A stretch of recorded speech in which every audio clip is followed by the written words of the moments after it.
자, 제목 팔복입니다. 팔복. 오늘은 뭐죠? 마음이 청결한 자입니다. 마음이 청결한 자. 자, 팔복 첫 번째가 뭐였죠?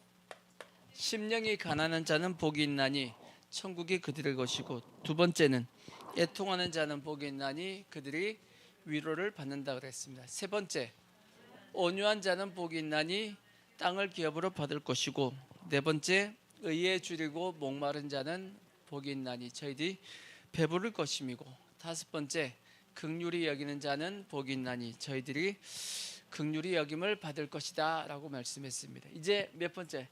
여섯 번째입니다. 마음이 청결한 자. 마음이 청결한 자에게 주어지는 복이 뭐죠? 그들이 하나님을 볼 것이다 라고 말씀했습니다. 자, 하나님을 본다. 하나님 보면 근데 성경에 뭐라고 말씀하죠? 죽는다라고 되어 있어. 하나님을 보면 죽는다. 성경에 모세가 시내산에 올라갔을 때 40일 동안 하나님 앞에 올라가 있었죠. 하나님과 대면을 했습니다. 거기서 율법도 받고 십계명 돌판도 두 돌판도 받고 성막에 대한 여러 가지 제도도 받고 여러 가지 제사 제도와 모든 걸 다 율법을 받고 난 다음에 모세가 하나님 앞에 하나를 얘기합니다. 뭘 얘기하냐? 하나님, 한 번만 하나님의 영광을 보면 안 될까요? 하고 이제 모세가 하나님 앞에 이제 타진을 한다고요. 근데 하나님께서 뭐라고 말씀하셨냐? 내 얼굴을 보고는 살 자가 없다라고 말씀했어요. 날 보면 뭐한다? 죽는다. 그래서 나는 너가 나를 볼 수는 없고, 그 대신 내가 너 앞에 지나갈 때 내가 손으로 너를 이렇게 살 덮고, 그 대신 내가 지나가고 난 다음에 나의 등을 너한테 보여줄게 하고 그렇게 하신 적이 있습니다. 그래서 하나님을 본다라는 것이 하나님의 얼굴을 직접 본다, 그 뜻은 아닙니다. 그죠? 물론 우리가 하나님을 그럼 못 보냐? 아니에요. 하나님 볼 수 있어요. 어떻게 보냐? 예수님 봅니다. 예수님은 하나님이시기 때문에, 성부 하나님은 우리가 직접 대면해서 얼굴을 볼 수는 없어요. 하지만 우리는 예수님은 얼굴을 맞대하고 볼 수 있고, 예수님은 뭐도 할 수 있냐? 만질 수도 있고 대화할 수도 있습니다. 나중에 우리가 천국 가면 예수님 만나게 될 겁니다. 아멘. 기대하십시오. 예수님 제일 기대되는 게, 저는 천국 가서 제일 기대되는 게 예수님 만나는 게 제일 기대가 돼. 그리고 예수님 만나고 그 다음 또 누구도 만나야 되냐? 성경에 나와 있는 많은 사람, 인물들을 보고 싶어. 안 보고 싶나요? 보고 싶죠? 이 사모하는 마음, 이게 사랑하는 마음이 있으면 보고 싶습니다. 우리가 책으로만 봤잖아, 그죠? 도대체 어떤 사람이지? 어떻게 생겼지? 궁금하잖아. 그래, 안 그래요? 그러니까 나중에 천국 가서 우리가 다 찾아봐야지. 아멘. 우리가 그렇게 하기를 바라고, 그래서 오늘 말씀하고 있는 예수님께서 마음이 청결한 자가 복이 있나니 그들이 하나님을 본다라는 것은 하나님을 이렇게 직접적으로 얼굴을 본다라는 뜻이 아니죠. 그렇죠? 아니겠죠? 그러면 하나님을 본다는 의미가 뭐겠어요? 그러면 마음이 청결할 때 하나님을 본다, 실제는 하나님에 대해서 알게 된다. 또 어떻게 보면 하나님을 이렇게 우리가 하나님을 만났다라고 얘기하죠. 하나님을 만나게 된다 라고 이제 설명하는 게 맞는 말씀이에요.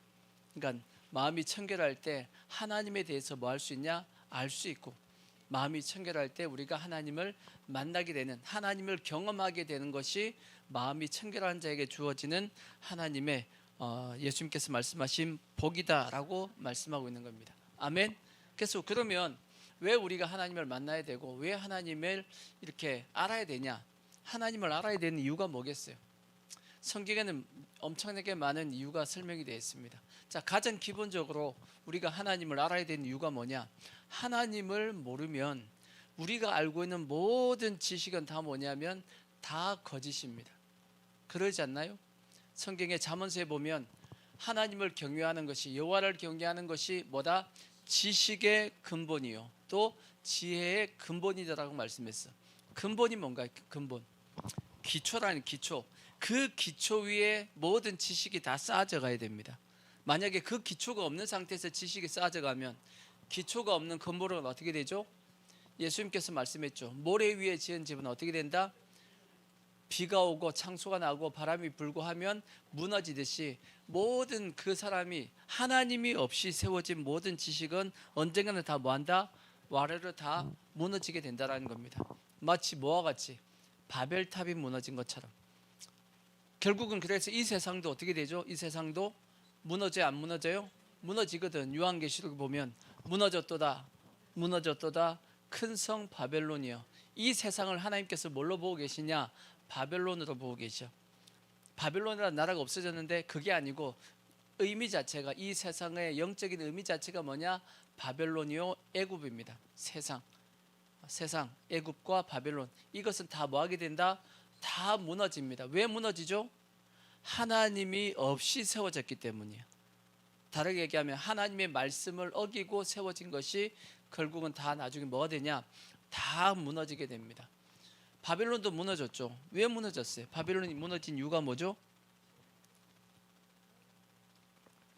바벨론 하나님께서 성경에 보니까 하나님께서 이 바벨탑을 쌓는 걸 보시기 위해서 내려오셨다 그랬어. 내려오셨는데 이 바벨탑 짓는 것을 다 멈추게 하기 위해서, 그래서 어떤 사건이 생겼죠? 언어를 혼란케 만들었다고. 그것들이 바벨탑만 안 쌓았어도 이렇게 언어가 혼잡하진 않았을 텐데, 그죠? 물론 이제 조금만 기다려 보시면 이제 원체 기술이 발전돼 가지고 이렇게 영어 안 해도 돼요. 이제 영어 안 해도 되는 시대가 와. 왜? 이제 이어폰 하나 끼면 이제 동시 통역이 될 때가 올 겁니다. 우리가 영화 같은 데 보면 뭐 하여튼 이어폰 하나 껴가지고 이렇게 외계인들하고 언어 통화하잖아, 그죠? 영화는 그렇게 돼 있잖아. 그러듯이 조금만 더 기다려 보시면 이제 그럴 시대가 올 것 같아.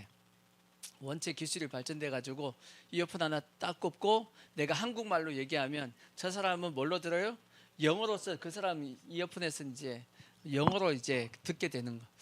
그 사람이 영어로 막 얘기하면 나는 내 귀에서 뭘로 들려요? 한국말로 이렇게 들리는 그런 시대가 곧 오게 됩니다. 오게 되죠. 근데 이게 여러분 좋지만, 엄청나게 우리에게 편리하고 좋지만 이게 이 실제적인 영적인 의미가 뭐냐면 바벨탑을 지금 거꾸로 돌리고 있는 겁니다. 누가? 인간의 기술로서 지금 거꾸로 돌리고 있는 것이고, 다르게 얘기하면 하나님을 지금 우리가 다 뭐하고 있냐면 대적하는 과정입니다.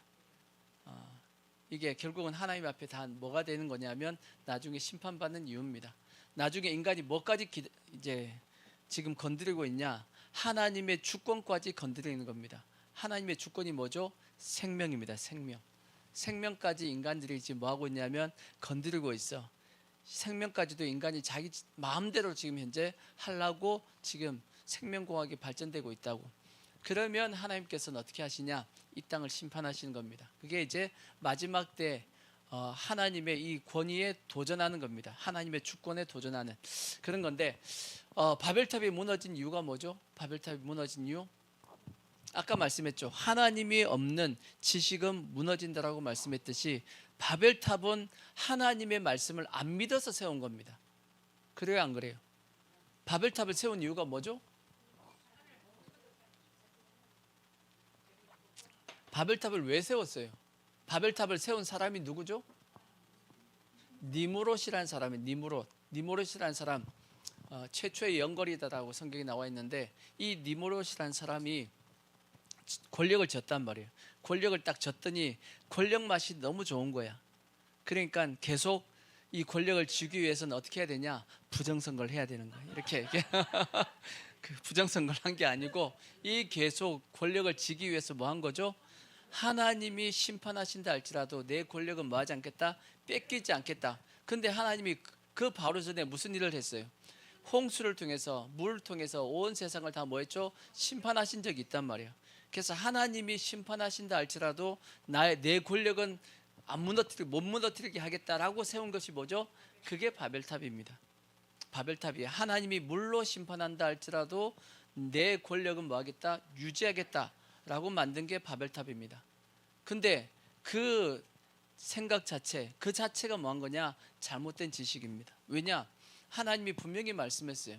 뭐라고? 노아에게 말씀했죠. 내가 다시는 뭐하지 않겠다.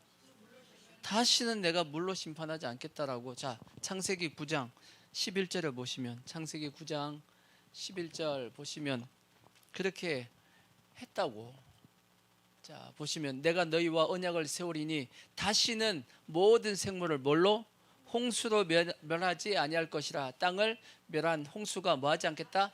다시 있지 아니하리라. 계속 그 말씀을 하면서 그 증거로서 뭘 보여줬죠? 무지개를 보여주셨어요. 무지개를 보여주시면서 이것이 증표다 하고 하나님께서 말씀하셨다고. 그러니까 다시는 물로 심판하지 않겠다는데 이 니모롯은 뭔 생각을 한 거예요? 혹시 하나님이 다시 물로 심판하시면 나는 살아남을 거야, 내 권력은 계속 살아남을 거야 하고 만든 것이 바벨탑이기 때문에 바벨탑 자체가 뭘 무시하고? 하나님의 말씀을 무시하고 세운 겁니다. 그래서 뭐 한 거냐? 무너지는 겁니다. 그래서 하나님을 무시하고 세워진 모든 지식은 다 뭐 하게 된다? 다 무너집니다. 그러니까 하나님 없이, 하나님을 알지 못하고 세워진 모든 지식은 다 무너집니다. 아멘. 그래서 이 땅에 있는 모든 여러 가지 세상 과학적인 기술들도 하나님이 없이 세워진 진화론, 뭐 여러 가지 뭐 우주가 뭐 빅뱅 그런 것들 다 무너지게 될 것이고, 종교도 마찬가지예요. 종교, 우상 숭배하는 모든 것도 다 하나님이 없이 세워진 지식입니다. 철학도 마찬가지죠. 철학들도 다 나중에 어떻게 되죠? 주님이 심판하실 때 싹 다 하나님께서 심판을 하실 겁니다. 왜? 하나님 없이 세워진 모든 지식은 다 뭐하게 된다? 다 무너집니다. 아멘. 그래서 반드시 하나님을 알고 하나님을 근간해서 그 다음에 뭐 해야 되냐? 기초해서 모든 지식이 쌓아져야지만 그 지식은 영원까지 가는 겁니다. 아멘. 그 다음에 또 하나님을 알아야 될 이유가 뭐냐? 이와 같죠. 우리도 인간이, 나도 태어날 때 부모님이 나에 대해서 모든 걸 다 알죠. 그죠? 내가 어떻게 태어나고 내가 어떻게 존재했는지는 부모님이 압니다. 그러듯이 하나님을 알지 못하면 뭐도 알 수 없냐? 인간에 대해서도 알 수 없습니다. 인간이 어떻게 만들어졌냐? 세상에서 뭐라고 얘기하죠? 원숭이가 진화해가지고 인간이 됐다라고 얘기하잖아. 그죠? 근데 성경은 뭐라고 말씀하죠? 하나님이 지으셨다라고, 흙으로 만드셨다라고 말씀하고 있다고. 그죠? 인간이 어떻게 존재하게 되었느냐? 하나님을 모르면 잘못된 지식을 가지게 됩니다. 아멘. 그러니까 하나님을 알아야지만 누구도 알 수 있냐? 나도 알 수 있어. 내가 누군지도 모르고 살고 있는 겁니다. 마치 세상의 고아와 같은 고아들은 부모가 누군지 모르잖아. 그죠? 자기가 어떻게 존재했는지를 알지 못하는 거죠. 그와 같이 하나님을 모르면 누구도 모른다. 나도 알 수 없는, 내 존재를 알 수 없는 겁니다. 인간을 알 수 없고, 또 하나님을 알지 못하면 또 뭐도 모르냐? 인간이 어떻게 살아야 되는지도 모릅니다. 인간의 목적, 어떤 삶을 살아야 되는지. 마치 모든 물건은 만든 이가 그 만드신 뭐가 있냐면 목적이 있습니다. 컵은 목적이 뭐죠? 물을 담아서 마시려고 만든 거 아니겠어요? 그죠? 그 목적대로 쓰임 받으면 이건 잘 쓰임 받고 있는 겁니다. 그죠? 그러듯이 모든 물체, 물건은 다 만든 이에 뭐가 있냐? 목적이 있습니다. 목적. 마찬가지로 인간도, 인간을 만드신 하나님의 목적이 있겠어요? 없겠어요?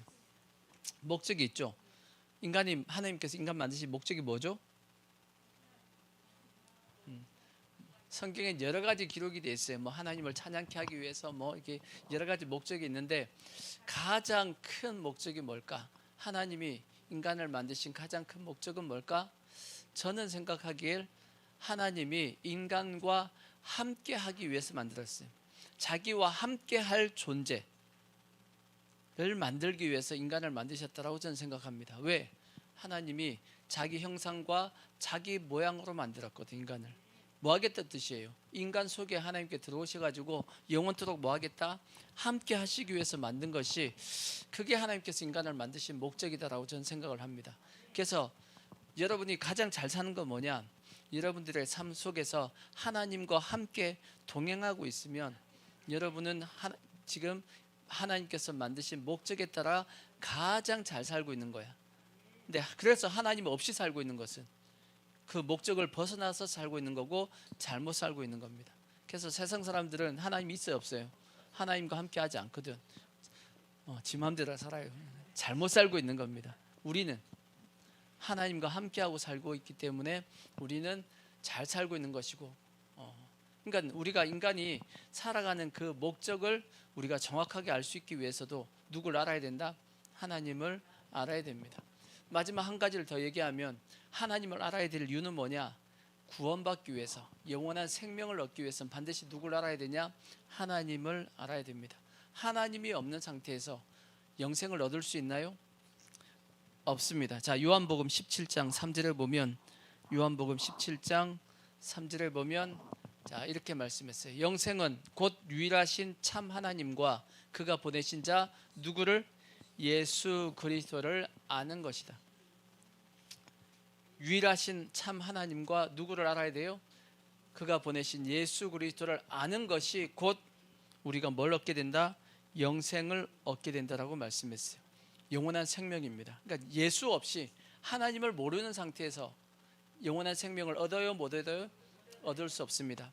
반드시 지옥 갑니다. 그래서 우리가 구원받기 위해서, 영원한 생명을 얻기 위해서는 반드시 하나님을 뭐 해야 된다? 알아야 됩니다. 근데 이렇게 하나님을 알기 위해서 무슨 조건이 필요하다라고 말씀했어요? 그게 오늘 말씀이잖아. 마음이 청결한 자가 하나님을 볼 것이요. 결국은 마음이 청결한 자가 하나님을 알 것이요, 하나님을 만날 것이요, 그런 뜻입니다. 아멘. 그래서 우리는 반드시 마음이 뭐 해야 되죠? 청결해야 돼. 마음이 청결해야 됩니다. 마음이 더러우면 안 돼요. 깨끗해야 돼. 청결하다, 깨끗하다. 반드시 우리의 마음은 뭐 해야 된다? 깨끗해야 됩니다. 아멘. 그러면 마음이 깨끗하기 위해서 이제 오늘 말씀이에요. 마음을 그러면 깨끗하게 하려면 어떻게 해야 되냐? 마음을 깨끗하게 하려면 뭐 해야 되죠? 일단 마음이 깨끗하기 위해서 뭐가 해결돼야 돼? 자, 그러니까 죄의 문제가 해결돼야 됩니다. 죄의 문제가 해결돼야지만 우리의 마음이 깨끗하다라고 할 수 있겠죠. 죄는 우리가 다 알죠.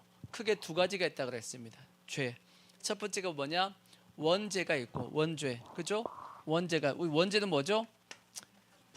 유전적으로 아담으로부터 계속 내려오는 그 죄가, 유전적으로 내려가는 죄가 원죄고, 또 자범죄라고 하죠. 우리가 인생을 살아가면서 날마다 범하고 있는 그 죄가 자범죄입니다.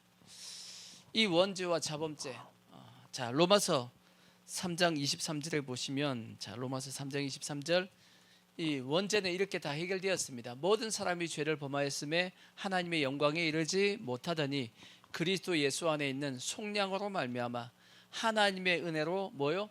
값 없이 의롭다 하심을 얻은 자 되었느니라. 우리의 원죄가 다 예수 그리스도 안에서 해결됐다라는 거예요.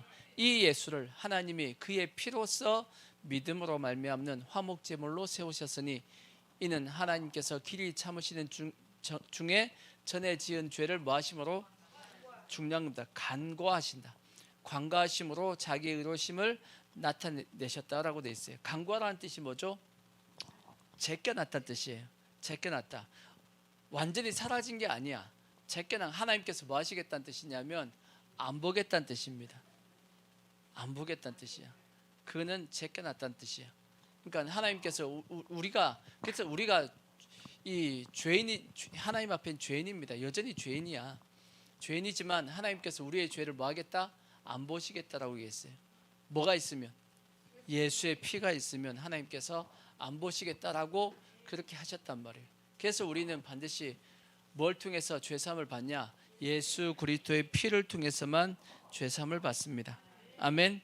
그래서 우리는 원죄가 다 해결되었어. 우리가 예수 믿는다 하면 이미 우리는 다 뭐가 해결됐다? 원죄는 해결됐습니다. 하지만 우리가 자범죄는 뭐냐? 날마다 우리가 뭘 짓죠? 죄는 범합니다. 예수님께서 베드로에게 말씀했죠. 이미 목욕한 자는 뭐는 씻어야 된다? 발은 씻어야 된다. 그죠? 밖에서 있다가 집에 들어가면 발 씻어야 돼, 안 씻어야 돼? 발 씻어야 됩니다. 왜? 아무리 깨끗하게 다녀도 발에 먼지가 묻어요, 안 묻어요? 묻습니다. 안 묻지 않습니다. 왜냐? 이미 세상 바닥에 이미 다 먼지가 가득하거든. 돌아다니다 보면 나는 그래도 깨끗하게 다닌 것 같은데 나도 모르게 뭐가 다 묻어 있죠?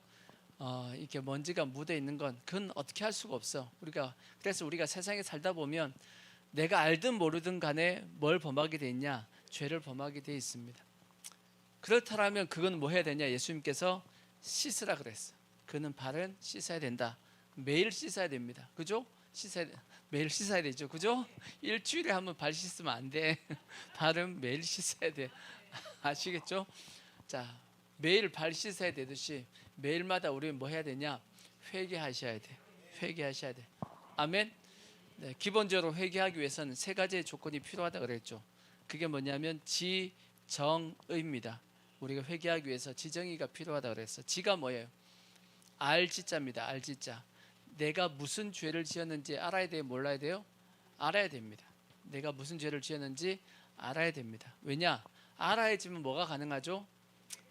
자백할 수 있다고 그래요. 자백. 자, 요한일서 1장 8절에 보시면 요한일서 1장 8절 보시면 만일 우리가 죄가 없다고 말하면 스스로 속이고 또 진리가 우리 속에 있지 아니할 것이요 만일 우리가 우리 죄를 뭐하면 자백하면 그는 미쁘시고 오래오사 우리 죄를 사하시며 우리를 모든 불의에서 깨끗하게 하실 것이요 만일 우리가 범죄하지 아니하였다 하면 하나님을 거짓말하는 이로 만드는 것이니 또한 그의 말씀이 우리 속에 있지 않은 것이다 라고 말씀했어요.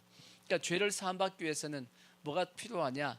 우리의 자백이 필요해. 하나님, 제가 이러이러한 죄를 지었습니다. 예수의 피를 의지합니다. 용서하여 주옵소서 할 때 우리의 죄가 어떻게 된다고요? 깨끗하게 씻음 받는다라고 말씀을 하고 있습니다. 물론 우리가 우리의 인생을 살다 보면 지은 죄를 우리가 다 고백하지는 못합니다. 다 고백 못하죠. 그죠? 우리가 제일 처음에 원죄를 해결받고 제일 처음에 예수 믿었을 때도 우리가 다 자백해가지고 용서받은 건 아니에요. 그죠? 기억 안 나는 죄가 얼마나 많은데 다 자백 못합니다. 근데 하나님께서 그때는 어떻게 해주시냐? 퉁쳐 주십니다. 퉁쳐 주셔. 그냥 아까 말씀했던 간과해 주십니다. 제껴 주십니다. 우리가 뭘 인정함을 통해서 주님 저는 죄인이고 연약합니다 라는 걸 고백할 때 하나님께서 이 모든 것을 예수의 피로 다 간과해 주신다고. 아멘. 마찬가지로 우리가 예수 믿고 나서도 다 죄를 고백하냐? 그건 아닙니다. 우리가 모르고 지나가는 죄도 엄청나게 많다고.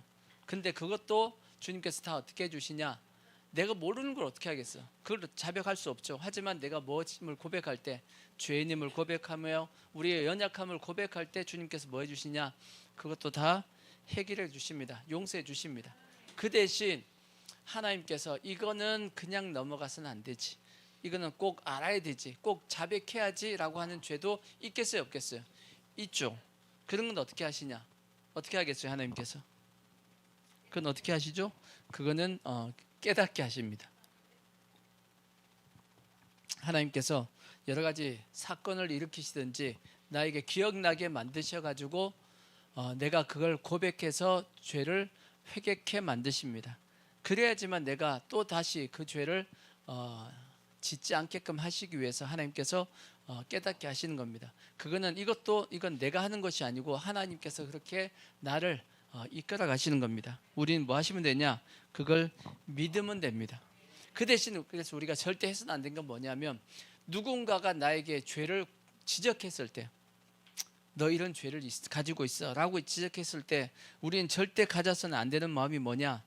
완악한 마음입니다. 그래서 성경에 또 보시면 마태복음 13장 14절 보시면 마태복음 13장 14절 자 이사야 예언이 그들에게 이루었으니 일러스되 너희가 듣기는 들어도 뭐하지 못하고 깨닫지 못할 것이요 보기는 보아도 알지 못하리라. 이 백성들의 마음이 뭐 해가지고 완악하여져서 그 귀는 듣기에 둔하고 눈은 감았으니 이는 눈으로 보고 귀로 듣고 마음으로 깨달아 돌이켜 내게 고침을 받을까 두려워합니다 라고 되어 있는데 그 백성의 마음이 뭐해져가지고 완악해져가지고 예수님께서 앞에서 지금 얘기한 데도 불구하고 마음이 완악해가지고 그들이 들어요 안 들어요? 안 들었답니다. 결국은 완악한 마음 때문에 안 들어서 결국은 나중에 어떻게 되죠? 다 심판받는 겁니다. 그래서 절대 우리는 완악한 마음을 가지시면 안 됩니다. 누군가가 나에게 죄를 지적하면 최소한 우리는 어떤 마음은 가져야 되냐면 자기 자신을 돌아보는 마음은 가져야 돼. 아시겠죠? 그래야지만 내 어떤 영적인 생명이 안전합니다. 기분 나빠하지 마시고 이런 죄가 있습니다라고 옆에서 누군가가 솔직히 지적하는 게 쉬워요, 어려워요? 지적하는 건 어렵습니다. 근데 지적해 주는 것이 도저히 옆에서 보기에도 안 되겠다 싶어서 지적해 주는 거거든. 그러면 그것을 그 앞에서는 기분 나쁘다고 이렇게 했다 하더라도 집에 가서는 뭐 해야죠? 곰곰이 생각해보고 내가 그런 모습이 있나 보다. 그러면 내가 고쳐야지 하고 회개하고 하나님 앞에도 회개하고 또 자기에게 지적해 준 사람에 대해서도 감사하게 여겨야 됩니다. 지적해 주는 게 쉽지 않기 때문에 하여튼 우리가 이러한 이 마음의 자세를 가지는 것이 우리의 신앙에 안전합니다. 아멘. 그리고 이제 그래서 우리 알아야 됩니다. 내가 무슨 죄를 지었는지 알아야지만 자백할 수 있으니까. 그 다음에 이제 정입니다. 정 이건 감정이죠. 감정입니다. 그러니까 성경에서 말씀하고 있는 애통함. 내가 죄를 지은 것에 대해서 하나님 앞에 죄송한 마음도 가지게 되고 그리고 나 자신의 연약함에 대해서 안타까워하는 아픔도 뭐 해야 되냐면 가지고 있어야 돼요. 죄를 지었는데도 불구하고 아무 감각이 없어. 그러면 또다시 쉽게 죄를 범할 수 있잖아. 그죠? 그렇지만 우리가 감정적으로 내가 또 죄를 지었네. 하나님 죄송합니다 하고 마음이 찔리고 아파야 돼. 아멘. 자, 사도 바울도 그런 말씀이 있어요. 로마서 7장 18절을 보시면 로마서 7장 18절 사도 바울도 자신의 연약함을 이렇게 고백을 했습니다. 자, 보세요. 내 속, 우리의 속입니다. 내 속 곧 내 육신에 뭐가 거하지 않는 것이 선한 것이 거하지 아니하는 줄을 아노니 원함은 내게 있으나 선을 행하는 것은 없노라. 내 안에서 자꾸 뭘 원하고 있는데 선을 하고 싶은데 내가 하는 행동을 보니까 선을 행하지 않는 거예요. 보니까 우리가 다 느끼잖아. 그죠? 마음은 굴뚝 같은데 그게 잘 안 돼. 이런 거. 내가 원하는 바 선은 행하지 아니하고 도리어 원하지 아니하는 바 악을 행하는도다. 만일 내가 원하지 아니하는 그것을 하면 이를 행하는 자가 내가 아니요 뭐다? 내 속에 거하는 죄다. 그러니까 우리가 예수 믿고 회개하고 용서를 받았음에도 불구하고 여전히 우리는 우리 속에 뭘 담고 있냐면 죄를 가지고 있습니다. 죄의 속성을 내가 가지고 있다 그 뜻입니다. 인간이 왜? 뭘 가지고 있기 때문이냐? 육신을 가지고 있고 내 혼, 내 인간, 내 자아를 가지고 있기 때문에 내 속에 뭐가 있냐면 죄에 대한 근성을 가지고 있는 겁니다. 이해가 되시죠? 그러다 보니까 거듭난 내 영 쪽에서는 계속 깨끗한 하나님의 생각을 계속 좋은 생각을 선한 생각을 하게 만드는데 반대쪽에서 내 자아가 계속 뭔 생각을 하게 만드냐면 육신적인 생각을 하게 만든다고. 이 두 놈이 내 속에서 뭐 하고 있죠? 싸운다라고 사도 바울이 갈라디아에서 말씀했다고. 이해가 되시죠? 날마다 우리 속에서 싸우고 있는 겁니다. 그래서 사도 바울이 고백하기를 뭐라고 말씀하냐? 그러므로 내가 뭘 깨달았다? 한 법을 깨달았노니 선을 행하기 원하는 나에게 뭐가 같이 있다? 악이 함께 있더라. 내 속사람으로는 하나님의 법을 즐거워하되 내 지체 속에 한 다른 법이 내 마음의 법과 싸워서 내 지체 속에 있는 죄의 법으로 나를 사로잡는 것을 보는도다. 그러니까 내 속에 있는 죄가 자꾸 나를 끌고 간다는 거지. 죄를 범하게끔 끌고 가는 걸 본다는 거지. 그래서 오라 나는 뭐하다? 공고한 사람이로다. 이 사망의 몸에서 누가 나를 건져내라 하고 탄식을 했다라는 겁니다. 누가? 그 위대한 사도 바울도 그랬다라는 거야. 우리도 그래야 안 그래요? 우리도 그렇다라는 거야. 그러니까 사도 바울도 이 위대하고 했지만 똑같이 우리가 겪고 있는 걸 다 겪어서 그렇게 쓰임을 받은 겁니다. 마찬가지로 우리도 저 과정을 다 겪고 있는 겁니다. 저 공고함을 다 우리가 뭐 하셔야 되냐? 느끼셔야 돼. 저게 정입니다. 우리가 하나님의 뜻대로 살고 싶은데 자꾸 세상 죄악으로 끌려가가지고 내 마음이 공고한 그 아픔, 그 하나님에 대한 또 죄송함, 그것이 내 마음이 있어야 돼, 없어야 돼요? 있어야 돼. 있는 게 정상입니다. 없으면 안 돼. 하지만 있어야 되지만 그 다음 고백을 해야 됩니다. 우리 주 예수 그리스도로 말미암아 하나님께 감사리로다. 그런즉 내 자신이 마음으로는 뭐하지만 하나님의 법을 지키는 겁니다. 하지만 육신은 죄의 법을 섬기고 있다라는 거지. 그 인정하셔야 돼. 인정하고, 하지만 그러므로 이제 그리스도 예수 안에 있는 자에게는 결코 뭐가 없다? 하나님은 뭐하지 않는다. 그런 나를 정죄하지 않는다라는 거예요. 왜? 그리스도 예수 안에 있는 생명의 성령의 법이 죄와 사망의 법에서 나를 뭐했기 때문에? 해방했기 때문에. 하나님은 나를 정죄하지는 않습니다. 내 속에 저런 모습이 있다 할지라도 하나님이 이 나쁜 것 그렇게 하지 않는다고. 왜? 우리 속에 그것이 있어야 될 것을 이미 하나님이 알고 계시고, 또 저걸 해결하기 위해서 뭘 해주셨다? 생명의 성령의 법을 우리에게 주셨기 때문에, 예수님으로 말미암아. 아멘. 그래서 우리가 이 사도 바울이 가졌던 이러한 공고함, 죄 때문에 찾아오는 이러한 공고함을, 그러한 감정을 우리가 뭐 하셔야 되냐? 가지는 게 맞다 틀리다? 맞습니다. 가지셔야 됩니다. 그리고 이제 마지막 한 가지 더가 이제 의입니다. 의지. 그래서 내가 죄를 범하고 나면 회개했죠. 회개하고 나면 의지적으로 뭐 해야 되냐? 그 죄를 범하지 않으려고 노력해야 됩니다. 근데 노력한다고 해서 또 안 짓냐? 그것도 아닙니다. 노력해도 죄 지어요, 안 지어요? 또 지어요. 또 짓습니다. 근데 하나님께서 이러한 지정을 통해서 이걸 계속 죄를 반복할 때 의지적으로 우리가 안 지으려고 해요. 또 짓고 한다 할지라도 이러한 과정을 통해서 점점 죄가 줄어들고, 그럼에도 불구하고 죄가 멈추지 않는다. 그러면 하나님께서 쓰시는 마지막 방법이 뭐죠? 하나님이 쓰시는 마지막 방법은 징계입니다. 징계. 죄를 끊게끔 만드시려고 하나님께 쓰시는 방법이 그래서 징계입니다. 자, 히브리서 12장 4절에 그렇게 말씀했어요. 자, 너희가 죄와 싸우되 아직 뭐 하지 않고 피 흘리기까지는 대항하지 아니하고. 그러니까 죄와 어떻게 싸워야 된다고요? 피 터지게 싸워야 된다, 그 뜻입니다. 근데 피 터지게 안 싸우고 내가 죄와 싸우는 걸 피해버렸어.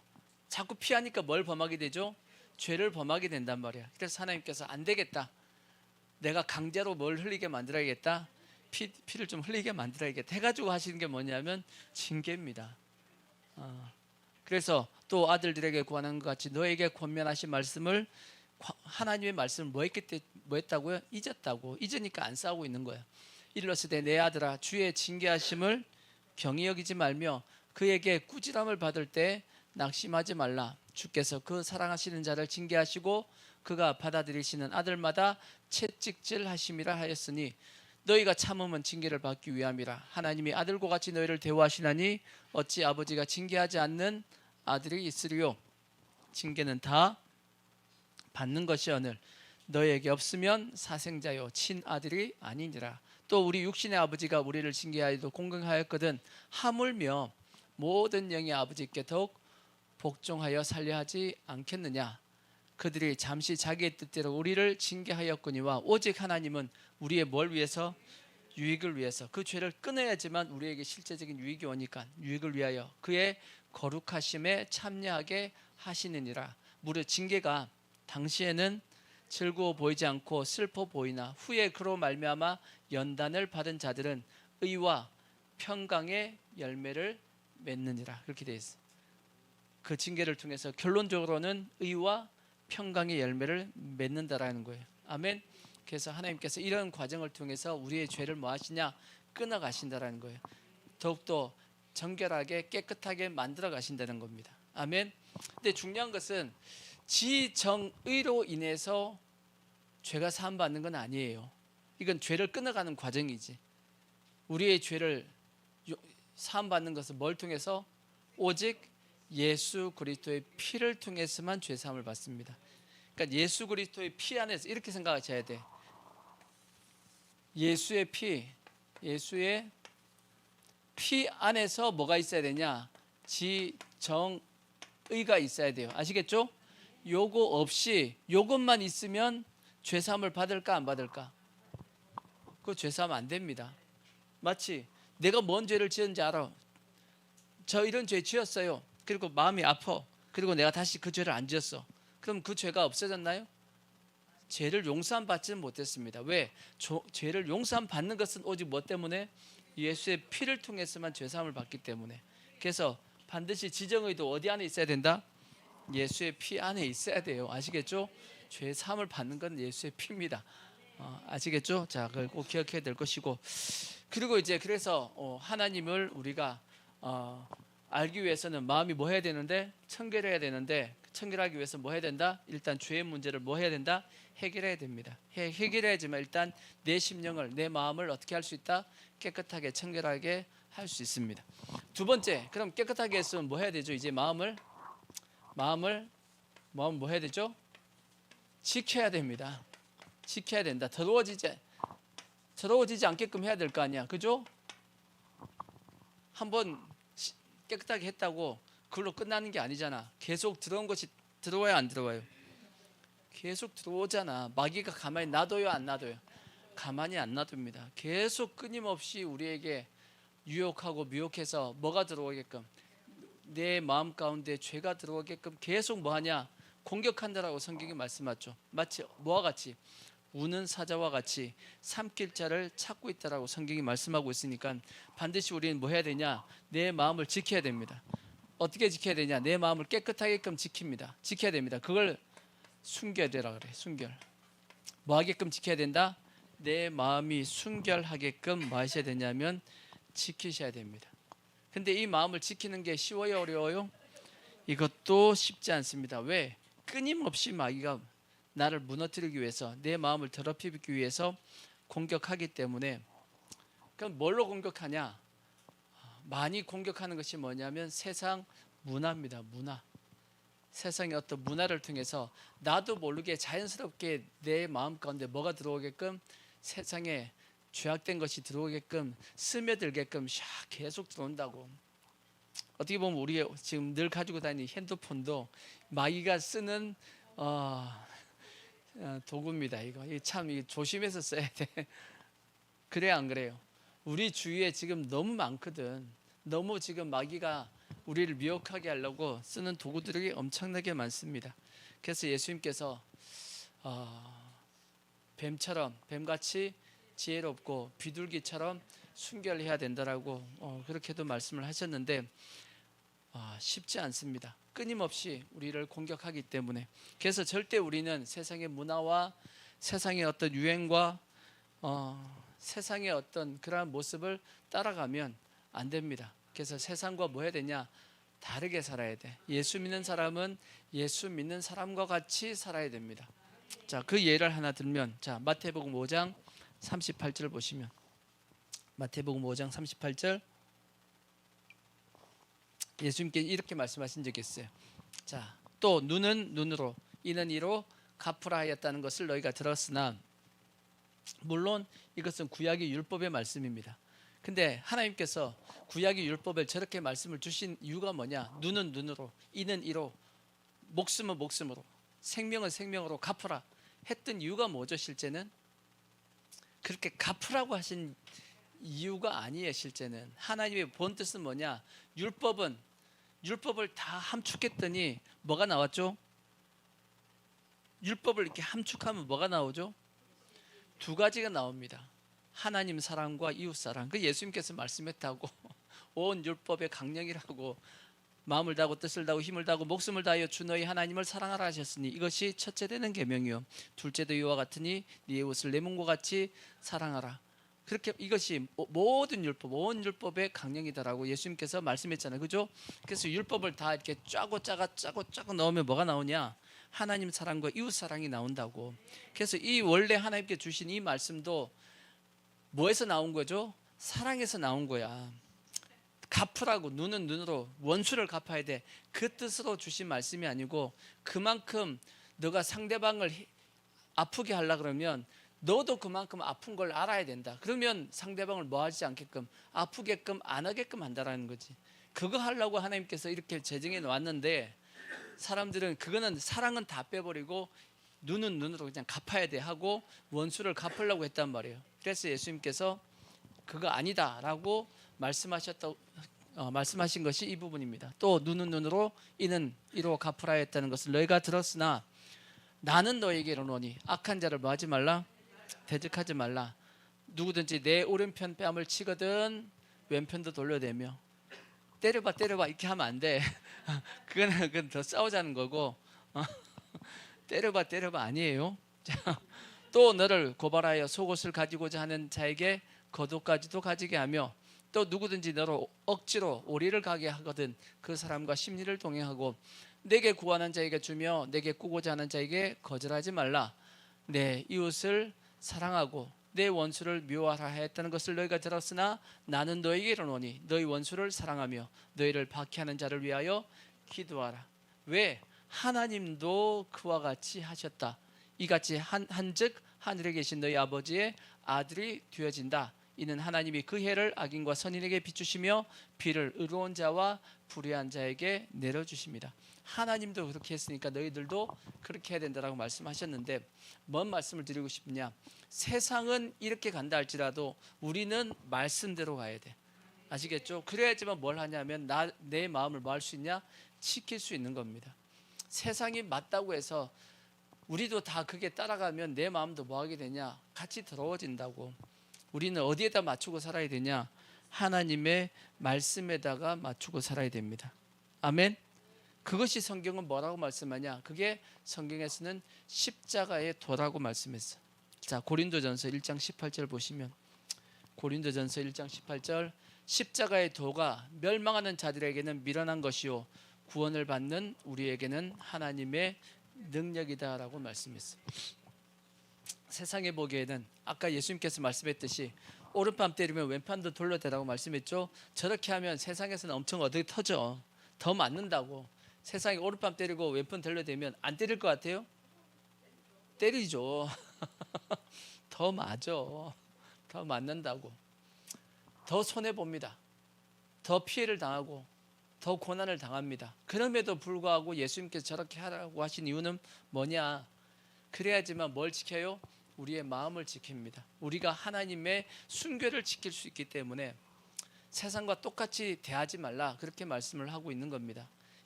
그렇게 살다고 보니까 우리가 피해를 당해 안 당해요? 피해 당한다고. 그런데 피해를 예수님이 뭐라고 말씀하냐? 당하라고 말씀합니다. 그 대신 하나님께서 뭐 해주시겠다?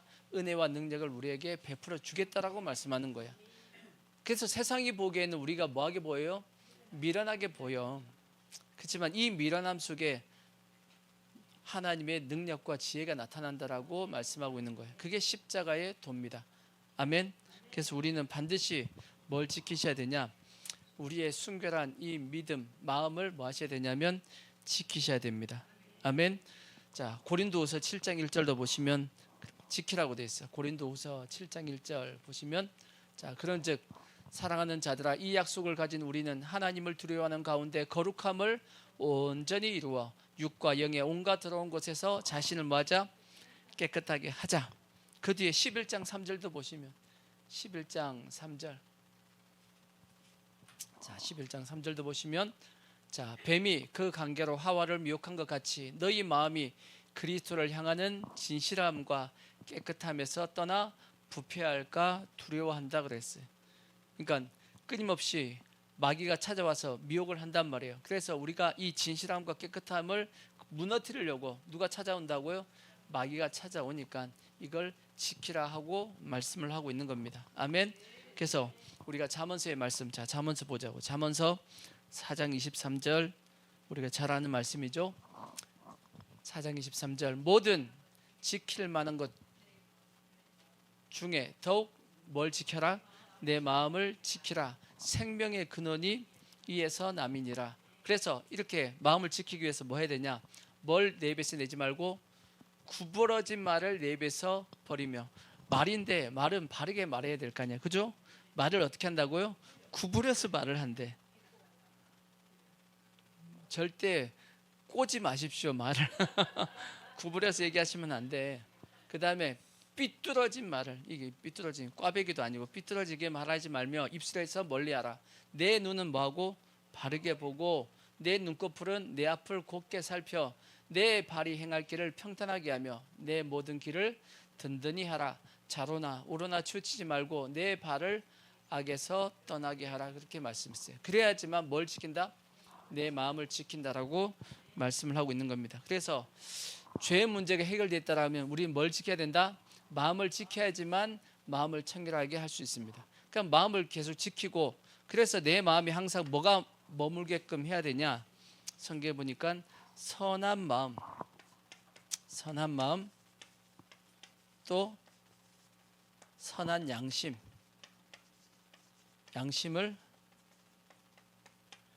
가져야 됩니다. 가지라. 선한 마음과 선한 양심을 가져야 된다라고 말씀하고 있어요. 자, 그러면 선한 마음, 선한 양심을 그러면 어떻게 가질 수 있냐? 이거는 방법은 뭐밖에 없냐? 자, 마태복음 6장 22절을 보시면, 자, 이렇게 하셔야 됩니다. 자, 눈은 뭐다? 몸의 등불이니, 그러므로 내 눈이 성하면 온 몸이 밝을 것이요, 눈이 나쁘면 온 몸이 어두울 것이니, 그러므로 내게 있는 빛이 어두우면 그 어둠이 얼마나 더하겠느냐. 눈은 뭐다? 몸의 뭐다? 등불이다 라고 말씀했어요. 그래서 눈이 어두우면 내 몸도 뭐고 어두워지고, 눈이 밝으면 몸도 밝다라고 말씀하고 있어요. 뭔 뜻이죠? 우리가 그냥 상식적으로 생각해 봐도 눈이 안 보이면 어떻게 되죠? 눈이 안 보이면 눈만 안 보이는 게 아니에요. 그러면 내 모든 몸이 어떻게 되죠? 움직이는 것이 다 불편합니다. 그렇죠? 그와 마찬가지로 우리가 인생을 살아감에 있어서도 똑같습니다. 인생을 살아감에 있어서도 내가 잘못된 관점을 가지고 있으면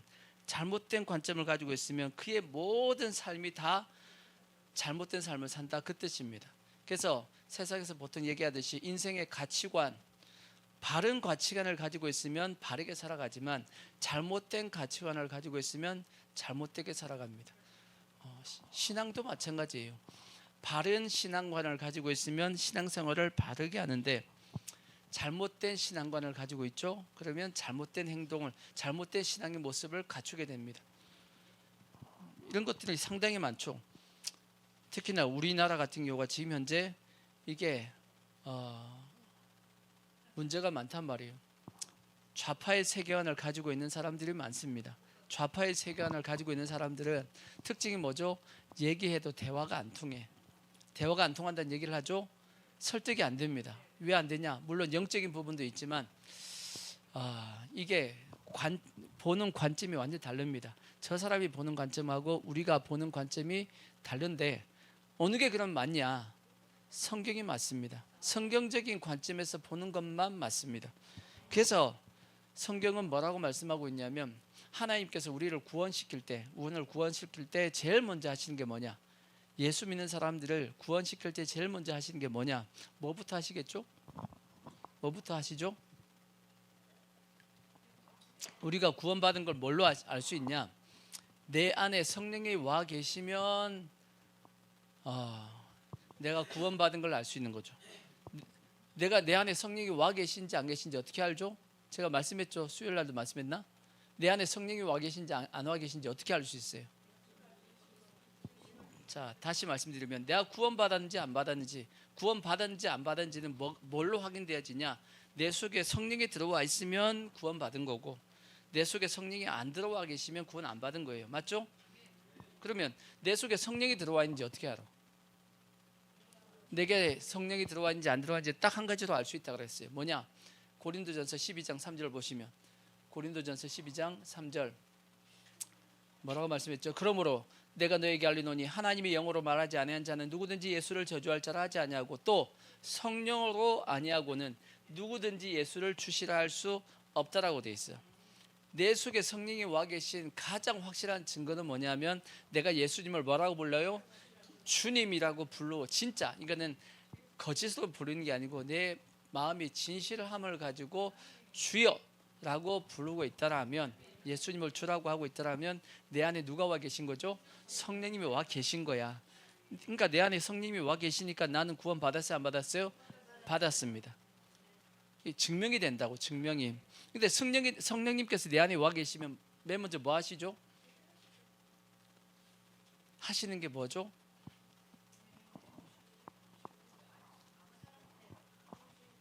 성령이 오지 않은 사람의 특징이 뭐냐면, 성령이 오지 않은 사람의 특징은 뭐냐면 마귀가 내 심령을 어떻게 해놨냐면 뿌옇게 만들어놨어요. 자, 고린도후서 4장 4절을 보시면 고린도후서 4장 4절, 고린도후서 4장 4절. 자, 그 중에 이 세상 신이 믿지 아니하는 자들의 마음을 어떻게 해가지고요? 혼미하게 해가지고, 심령이 혼미하단 말이에요. 혼미하게 해가지고 그리스도의 영광의 복음의 광채가 비치지 못하게 했다라고 되어 있어요. 그 속에 성령이 없는 사람은 심령이 뭐하다고요? 혼미하다고, 어둡다고. 어두워. 어두우니까 아까 얘기했죠. 눈이 뭐하니까 어둡단 말이에요. 어두우면 온몸이 어둡듯이 마음이 어두우니까, 마음이 어두우니까 모든 하는 게 다 뭐하죠? 다 어두운 거야. 어두울 수밖에 없지. 뭐 안 보이니까 뭐가 맞는지 뭐가 틀린지 구분이 돼요, 못해요? 구분할 수 있는 능력이 없단 말이에요. 세상 사람들은. 왜? 누가 그렇게 만들어 놨어요? 이 세상 신, 누가? 마귀라는 놈이 그렇게 만들어 놨다고. 근데 성령이 들어오면 어떻게 되죠? 자, 6절 말씀 보면, 6절 말씀 보면 어두운데 빛이 빛이라 말씀하셨던 그 하나님께서 예수 그리스도의 얼굴에 있는 하나님의 영광을 아는 빛을 우리의 마음에 뭐했다? 비춰주십니다. 성령이 들어오면, 딱 들어오는 순간 뭐가 되냐? 내 심령이 확 밝아져 버려요. 마음이 확 밝아져 버린다고. 밝아지니까 이제 다 뭐죠? 보이기 시작하는 겁니다. 보이니까 이게 옳다, 이게 틀리다라는 게 구분이 돼야 안 돼요? 그게 구분이 된단 말이야. 구분이 되니까 그 사람은 뭘 할 수 있냐? 뭐가 선하다, 뭐가 악하다라는 걸 알아요, 몰라요? 깨닫게 된단 말이에요. 그래서 그 마음이 선한 마음과 선한 양심을 가지게 되는 겁니다. 그래서 반대로 생각하면, 여러분 꼭 기억하셔야 돼요. 반대로 생각하면 선한 마음, 선한 양심을 가지고 있지 않으면 솔직히 얘기하면 예수 안 믿는 거야. 저는 그렇게 생각합니다. 예수 안 믿는 겁니다. 이 영의 기능이 있죠. 제가 예전에 그런 말씀했죠. 영의 기능이 있습니다. 영의 기능이 뭐죠?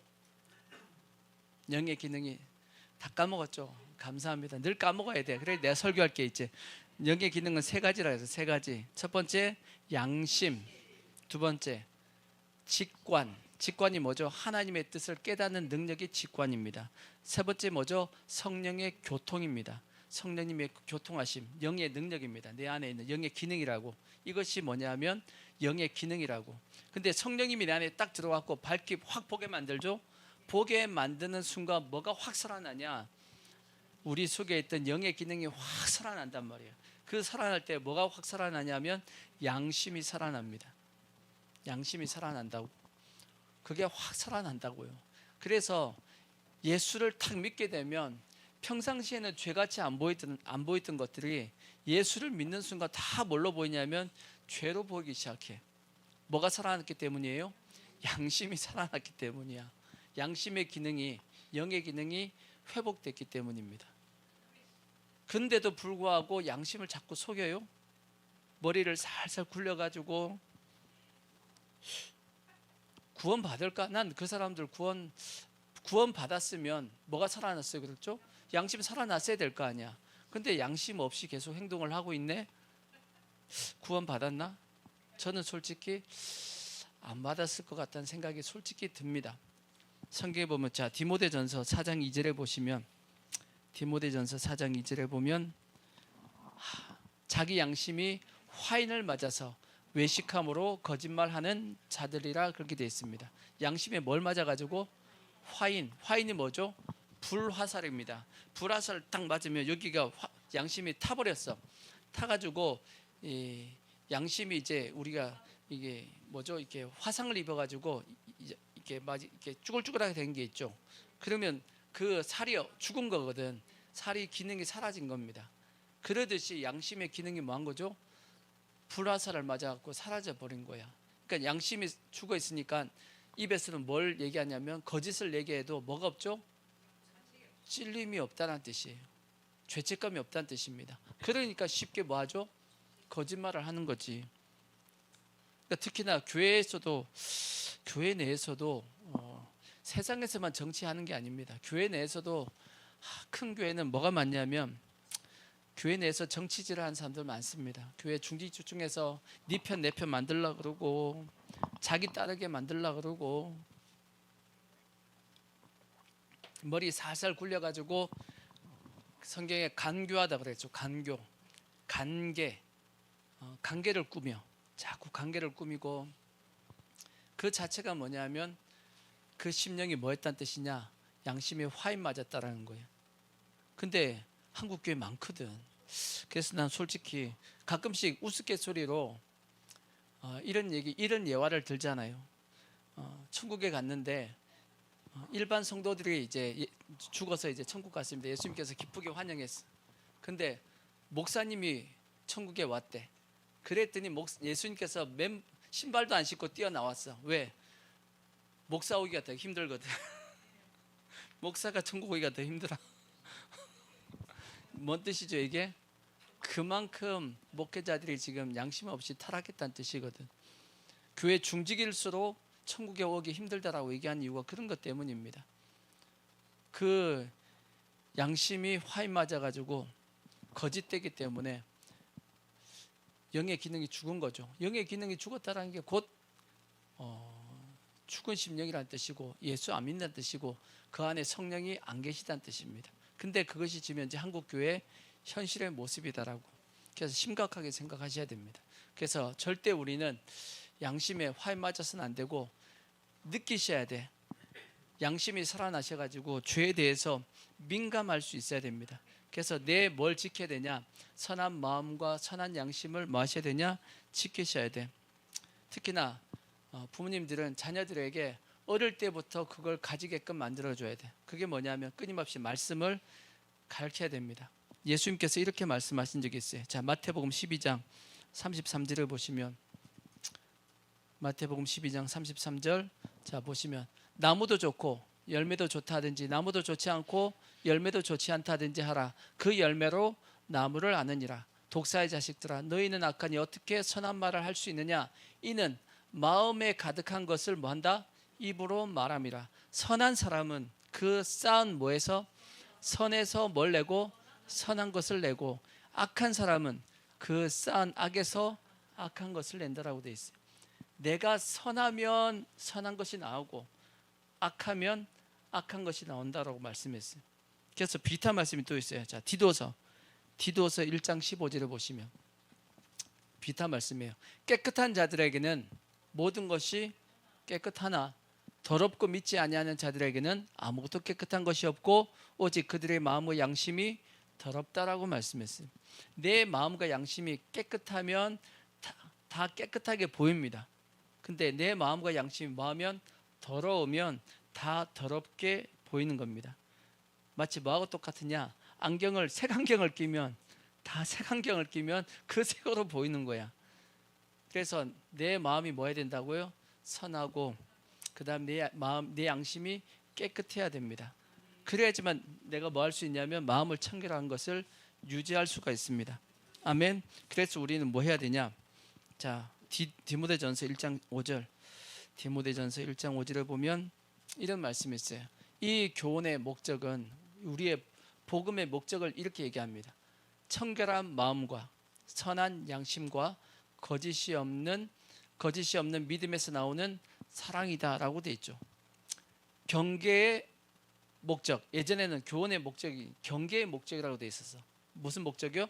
경계의 목적. 뭐 해야 된다? 경계해야 된다는 거지. 뭘 경계해야 된다는 거예요? 우리의 청결한 마음, 선한 양심, 거짓 없는 믿음을 우리가 지키기 위해서 뭐 해야 된다? 경계에 깨어 있어야 된다 그 뜻입니다. 왜냐하면 끊임없이 우리를 뭐 하려고? 저거 무너뜨리려고 마귀가 공격하니까. 아시겠죠? 우리의 마음을 지키셔야 된다고. 그래야지만 결론적으로 우리가 뭘 지킬 수 있냐? 청결한 마음을 계속 지킬 수 있습니다. 그럼 청결한 마음을 지키면 아까 말씀했죠? 하나님을 어떻게 한다?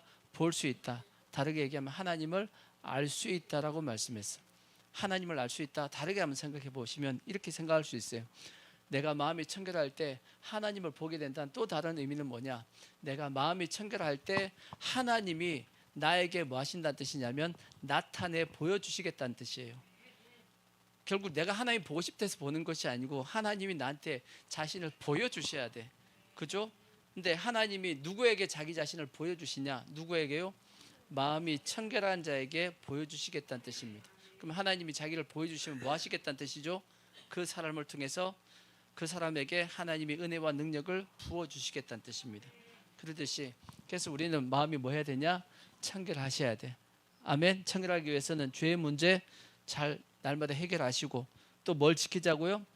마음 지키셔야 됩니다. 그리고 내 마음 가운데 선한 마음과 선한 양심을 늘 가지도록 경계하셔야 됩니다. 그래서 우리가 날마다 하나님을 보고요, 봄을 통해서 하나님의 은혜와 하나님의 능력이 우리의 삶 가운데 늘 나타날 수 있게끔 그렇게 살아갈 수 있는 우리 모든 성도들 되어지기를 부탁의 말씀을 드리겠습니다. 아멘. 자, 우리 찬양하겠습니다. 정결한 마음 주옵소서, 주시옵소서. 찬양하겠습니다.